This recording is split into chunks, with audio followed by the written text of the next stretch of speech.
दिल्ली की रहने वाली श्रुति शर्मा ने यूपीएससी 2021 में रैंक 1 यानी कि अव्वल पोजीशन हासिल की है। इस वक्त हमारे साथ श्रुति खुद मौजूद है, आइए उनसे बात करते हैं। श्रुति, सबसे पहले तो एबीपी की पूरी टीम की तरफ से जो सभी दर्शक आपको देख रहे हैं बहुत खुश हैं इस खबर को सुन के। आपके चेहरे की भी मुस्कान बता रही है आपकी खुशी।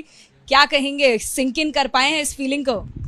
थैंक यू आप सबकी तरफ से पर हाँ, अभी भी पूरी तरह से सिंक इन नहीं कर पाई है, पर इतने सारे लोगों को दिख रही हैं, फ़ोन आ रहे हैं, तो धीरे धीरे वो थोड़ा बिलीव कर पा रही हूँ, पर अभी भी पूरी तरह से नहीं सिंक इन हो पाया है। कितनी देर हो गई है जब ये अनाउंसमेंट हुआ है और आपने सबसे पहले ये नतीजे किसको बताए हैं? किस तरीके का वो प्रोसेस रहा है? क्योंकि रैंक 1 पोजीशन जब आप देखते हो, क्या फीलिंग होती है? आई थिंक अब तो थोड़ा टाइम हो गया है, मुझे याद नहीं एग्जैक्टली बिकॉज उसके बाद से देखने ऊपर उठने का भी टाइम नहीं मिला है, पर सबसे पहले देखकर मैंने मम्मी और अम्मा को बताई थी जो घर में थे, और फिर वहाँ से पापा को कॉल किया था। उसके बाद तो आई थिंक कॉल करने की ज़रूरत ही नहीं पड़ी थी, उसके बाद खुद ही कॉल इतने आ रहे थे। तो हाँ, काफ़ी एक अनरियल फीलिंग है। जिस तरीके से यूपीएससी के हम लोग जानते हैं कि बहुत मुश्किल परीक्षा मानी जाती है, सबसे सर्वश्रेष्ठ परीक्षा है। तैयारियों की अगर बात करें तो किस तरीके की आपकी तैयारी रही है? कितना वक्त देते थे आप पढ़ाई में? कौन सा सब्जेक्ट आपने चूज़ किया? सब्जेक्ट मैंने अपना बैकग्राउंड मैंने अपना ग्रेजुएशन हिस्ट्री से किया था, तो मैंने हिस्ट्री एज एन ऑप्शनल लिया था। घंटों की बात है या फिर टाइम की बात है तो काफ़ी एक डिमांडिंग एग्ज़ाम तो है, क्योंकि सिलेबस काफ़ी ज़्यादा है, 3 स्टेजेस होते हैं, हर किसी की अलग डिमांड होती है, तो टाइम तो काफ़ी लगता है, पर हर किसी का अपना अपना अलग रहता है। तो कभी मैंने ऐसे घंटे काउंट नहीं करने की कोशिश की, ये कोशिश करती थी कि जब पढ़ रही हूँ तो वो क्वालिटी टाइम हो, कि उसमें टाइम ना वेस्ट हो। तो एक स्ट्रैटेजी बनाना आई थिंक अपने अकॉर्डिंग बहुत इंपॉर्टेंट होता है, जहाँ आप अपने लिए टारगेट सेट करो, एक लिमिट करो मटीरियल को, तो आई थिंक वही हेल्प किया मुझे। आप किस तरीके से टारगेट सेट करती थी? क्योंकि हम जानते हैं कि जो लोग इंटरव्यू देख रहे हैं उसमें से कई सारे एस्पायरेंट्स भी हैं, अनफॉर्चुनेटली उसमें वो भी कई सारे लोग हैं जिन्होंने इस बार एग्जाम दिया था। लाखों लोग हैं जो ये एग्जाम देते हैं, क्लियर नहीं कर पाए थे। तो क्या कुछ वो टिप्स हैं, क्या कुछ वो स्ट्रैटेजीज हैं जो आपके लिए फेवर में काम करी? आई थिंक क्योंकि मटेरियल बहुत ज़्यादा अवेलेबल है इस समय मार्केट में यूपीएससी का, तो मटेरियल को चूज़ करना सबसे ज़्यादा इंपॉर्टेंट हो जाता है। तो apart from the basic books जो कि ऑलरेडी लोगों को पता होती हैं कि इस सब्जेक्ट में, उसके अलावा मैं सिर्फ अपने नोट्स पर ज़्यादा फोकस करती थी रादर देन कोई बहुत स्पेसिफिक मटेरियल। तो करंट अफेयर्स की भी मैं न्यूज़पेपर पे बेस्ड सब्जेक्ट जो आपका वो है सिलेबस है, तो सिलेबस के अकॉर्डिंग जो कीवर्ड्स हैं उसके अंडर में अपने नोट्स बनाती रहती थी और उसको ऐड ऑन करती रहती थी ऑन अ डेली बेसिस अपना। तो वो आई थिंक मेरे को आंसर राइटिंग में काफ़ी हेल्प किया in terms of providing an edge in terms of a better answer. तो आई थिंक ऑप्शनल में भी, जो कि मेरा हिस्ट्री था, और करंट अफेयर्स में I use my own notes which I think helped. Shruti, ये आपका कौन सा अटेम्प्ट था? ये मेरा सेकेंड अटेम्प्ट था। पहले अटेम्प्ट में आप कहाँ तक पहुंचे थे और वो कौन सी गलतियां थी इस बार आपने गौर किया और इस बार वो गलतियां दोबारा नहीं होने दी? पहले अटेम्प्ट में आई थिंक सबसे बड़ी जो मेरी गलती थी वो फॉर्म फिलिंग में कहीं रह गई थी। एक अनफोर्स्ड एरर की वजह से मेरा जो मीडियम था मीन्स एग्जामिनेशन का, वो इंग्लिश से हिंदी हो गया था, तो मुझे वो अराउंड 7 पेपर्स हिंदी में लिखने पड़े थे 3-3 घंटे के। तो वो एक मेजर इशू था जिसकी वजह से मैं 1 मार्क्स से रह गई थी इंटरव्यू कॉल के लिए। केवल 1 नंबर से रह गए थे? तो इसलिए मुझे लगा कि आई थिंक अगर मैं इंग्लिश में करूंगी इस बार और थोड़ा अच्छे से करूंगी तो उम्मीद है कि एक अच्छी रैंक इस बार आ पाए। इंटरव्यू आपका कैसा गया था? इंटरव्यू एक्चुअली मुझे लगा था अच्छा जाएगा, मॉक्स भी अच्छे जा रहे थे, पर मैं इंटरव्यू के बाद इतनी खुश नहीं थी, और मेरे कुछ दोस्त और मम्मी पापा आए थे तो मैं आकर इनफैक्ट रो दी थी इंटरव्यू के बाद। इतना ऐसे क्या सवाल आपसे पूछ लिए गए थे? मुझे लगा था कि थोड़ा फैक्चुअल बेस्ड हो गया था, मुझे थोड़ा कॉन्वर्सेशनल चाहिए था, तो मुझे मतलब वो मैं थोड़ा सेल्फ क्रिटिकल भी आई थिंक ज़्यादा हो गई थी, और मुझे उम्मीदें शायद ज़्यादा थी। पर ये तो बाद में पता चलेगा कि कितने मार्क्स आए इंटरव्यू में, पर मैं इंटरव्यू के बाद थोड़ी मैं एप्रीहेंसिव थी कि शायद वो थोड़ा पुल डाउन। एक आध अगर सवाल आप बता दें हमें, क्या पूछे गए थे इंटरव्यू में? इंटरव्यू में काफ़ी कुछ ऐसे पूछा गया था, हिस्ट्री स्पेसिफिक चीज़ें पूछी गई थी। चंपारण सत्याग्रह है, लॉर्ड मेयो का असैसिनेशन के बारे में पूछा गया था। उसके अलावा गवर्नेंस के बारे में क्वेश्चंस पूछे गए थे। मेरे स्कूल के बारे में, सरदार पटेल विद्यालय, उसके बारे में क्वेश्चंस पूछे गए थे। आपकी जो स्कूलिंग है वो भी दिल्ली में हुई है, आपका जो कॉलेज रहा है वो LSR रहा है, सेंट स्टीफेंस रहा है, यानी जितने भी टॉप कॉलेजेस हैं वहाँ से आपने पढ़ाई करी है। बचपन से हम ये माने कि आप A1 स्टूडेंट रहे हैं, हमेशा से स्कोर आपका 90+ रहा है?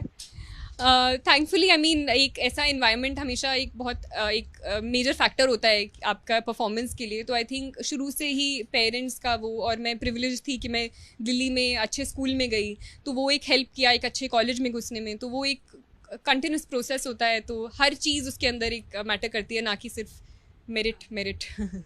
तो यानी परिवार का भी एक बहुत बड़ा रोल होता है, जिस तरीके से अपब्रिंगिंग के साथ साथ जिस तरीके से पढ़ाई को टाइम दिया जाता है बचपन से। किस तरीके का आपका घर का एनवायरनमेंट रहा है, कैसे पढ़ाई को टाइम देते थे, माँ बाप कितनी मदद करते थे, क्या वो कभी स्ट्रिक्ट रहते थे कि श्रुति अब आपको पढ़ाई करनी है, ऐसा कभी हुआ?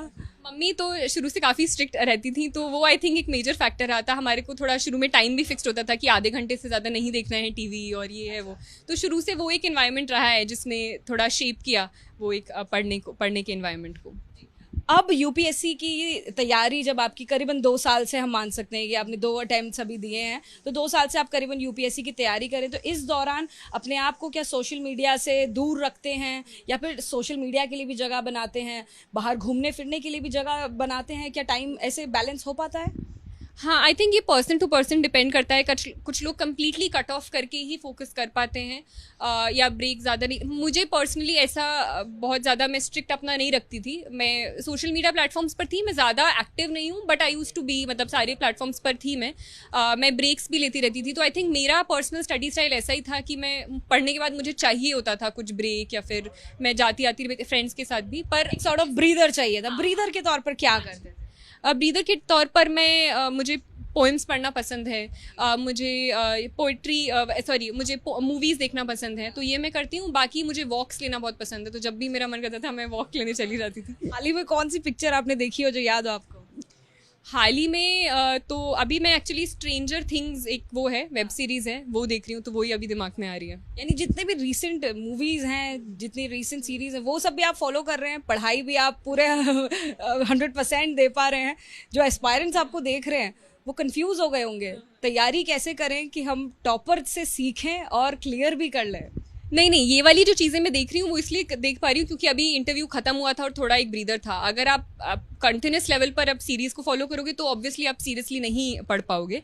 तो प्री के पहले, मेन से पहले वो कम्प्लीटली वो कट ऑफ होता था, आपके पास टाइम भी नहीं होता ये सारी चीज़ें देखने का। ये मैं अभी इसलिए बोल रही हूँ क्योंकि अभी इंटरव्यू खत्म हुआ है और वो सारी चीज़ें, इसलिए मैं इन सीरीज़ को फॉलो कर पा रही हूँ। अगर हम आपकी दिनचर्या की बात कर लें, आपके एक टाइम टेबल की बात कर लें, तो उस बारे में क्या कुछ बता सकते हैं? क्या जल्दी उठना होता है? क्या सुबह से पढ़ाई आप स्टार्ट करते हैं? किस तरीके से आप अपना टाइम जो है उसको बांटते हैं? कौन से सब्जेक्ट को कितना टाइम दे पाते हैं? अभी आई थिंक मेरा थोड़ा चेंज हो गया है, पर यूजुअली आई थिंक मैं थोड़ा मॉर्निंग में अच्छे से पढ़ पाती हूँ, तो आई यूज़ टू गेट अप थोड़ा जल्दी और फिर रात को। पर कई बार वो चेंज भी हो जाता है, तो इतना ज़्यादा फोर्स नहीं करना चाहिए कि नहीं 4 बजे उठ के ही पढ़ना है। कुछ लोग रात को ही अच्छा पढ़ते हैं, पर एक ये है कि एक फिक्स्ड टाइम टेबल कुछ आपको बना लेना चाहिए कि अच्छा इस समय लाइब्रेरी जाएंगे, इस समय फिर ये करें। तो आई थिंक वो थोड़ा हेल्प करता है। बहुत ही हैफिजार्ड होता है तो नहीं हेल्प करता, जो भी आपका पर्सनली हेल्प करे। हॉबी के तौर पे क्या कुछ फॉलो करते हैं? क्या पेंटिंग, सिंगिंग, मूवीज देखना, फ्रेंड्स के साथ जाना, क्या हॉबीज आप परस्यू करते हैं? हाँ, तो वही रीडिंग और मूवीज़ देखना, बाहर जाना, फ्रेंड्स, वही नॉर्मल वाली चीज़ें। अब आप क्या करने वाले हैं जब इतनी बड़ी पोजीशन आपको मिल गई है? हाँ, मुझे अब बस ये थोड़ा काफ़ी रिलीफ है, तो वही आई थिंक कहीं घूमने जाने का I would like to prefer. कहीं फैमिली के साथ जाएंगे? फैमिली के साथ या अकेले या फ्रेंड्स के साथ। पापा अभी आपके घर पे नहीं है, आपने ये जानकारी उनको फ़ोन पर दी, तो फ़ोन पर क्या रिएक्शन था उनका? फ़ोन पर वो काफ़ी इमोशनल हो गए थे, खुश थे, बहुत ज़्यादा खुशी से। तो आई थिंक अब वो आ भी रहे हैं, रास्ते में हैं, तो हाँ काफ़ी खुश थे। हाँ जी। पेंटिंग तो नहीं है, ये किसी ने मुझे गिफ्ट किया था और ये मेरी बचपन की फ़ोटो है। तो देखिए, हमने बात करी श्रुति शर्मा से, जो कि यूपीएससी 2021 की रैंक होल्डर हैं। फर्स्ट रैंक उनको हासिल हुई है।